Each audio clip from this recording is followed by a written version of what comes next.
as we said, it is National Marriage Week this week, and we are privileged to have with us John Clark, author of Betrayed Without a Kiss. John, thank you so much for waiting in the wings and taking time to be with us today. How you been? I'm great. Thanks so much for having me. Good morning. Yeah, how are all those kids of yours? Are they behaving themselves? Pretty much. Yeah, I was blessed with pretty good kids. Yeah, so we have 9 here on earth, and I like to say 3 in heaven. So we were very blessed. Well, God bless them all. And I have to ask you a very simple question. What was it as a married man that moved you to write this new book? So a few years ago, a friend of mine was having some trouble with his marriage. I don't want to go into too much detail, but he asked me, because he recognized me as a Catholic apologist, and he asked me, you know, what's going on? What is the church doing? What is the church doing to help me?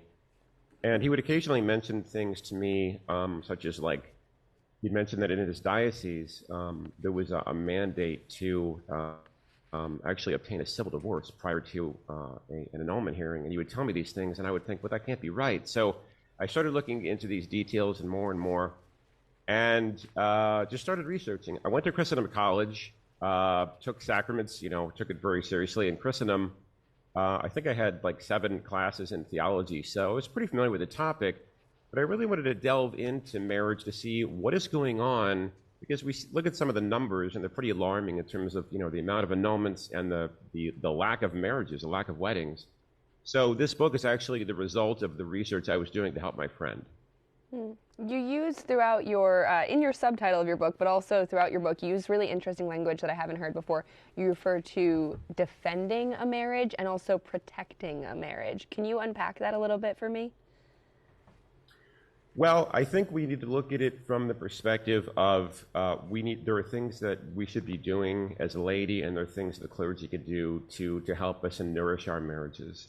There's so many things to start, but we could start with just to identify some numbers that I found alarming.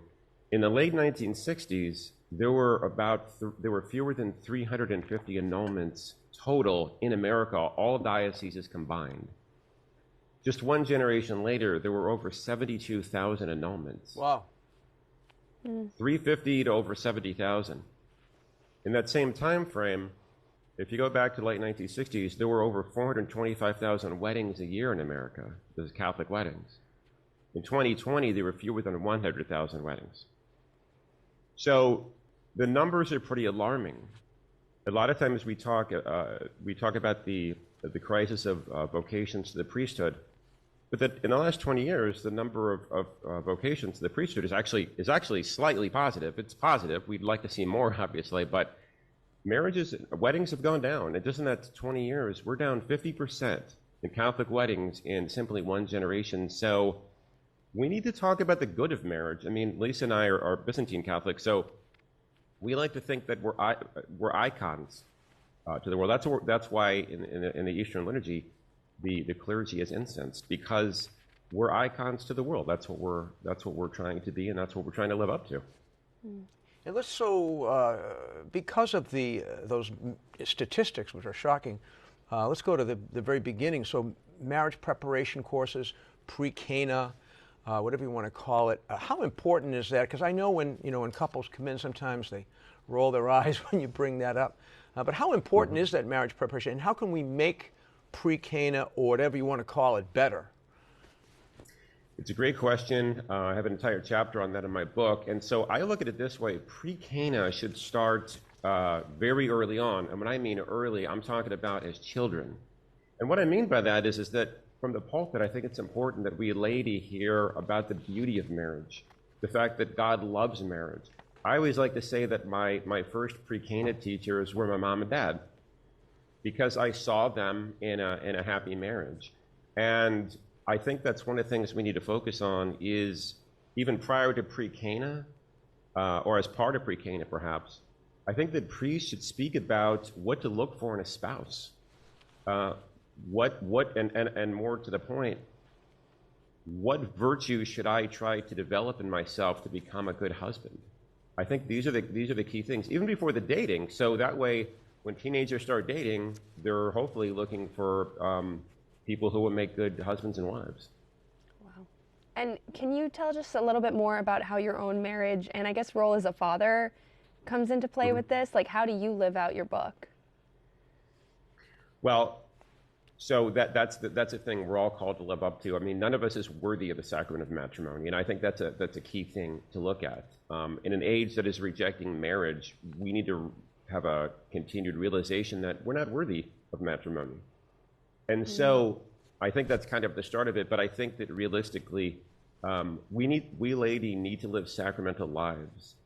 And by that, I mean specifically, when my wife and I go to Mass, try to go to daily Mass. We go to daily Mass and kneel down after we receive communion to, give thanksgiving to God. Our marriage is stronger for that. When we go to confession, it's kind of an amazing thing. Didn't see this coming. But when I go to confession and after the sacrament of reconciliation, I feel closer to my wife because of it.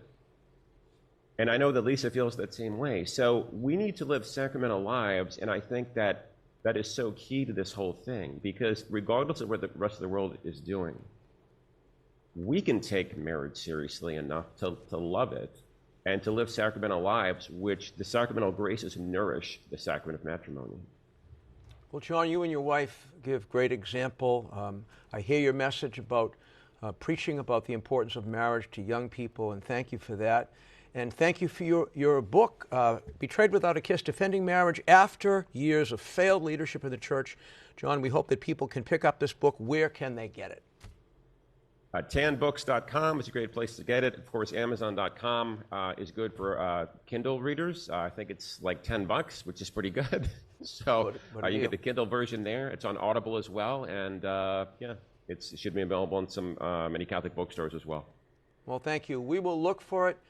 And we appreciate your time being with us. Thanks for writing the book, and God bless you, your wife, and your great kids. Thank you, Your Excellency. Thanks for having me. God bless you.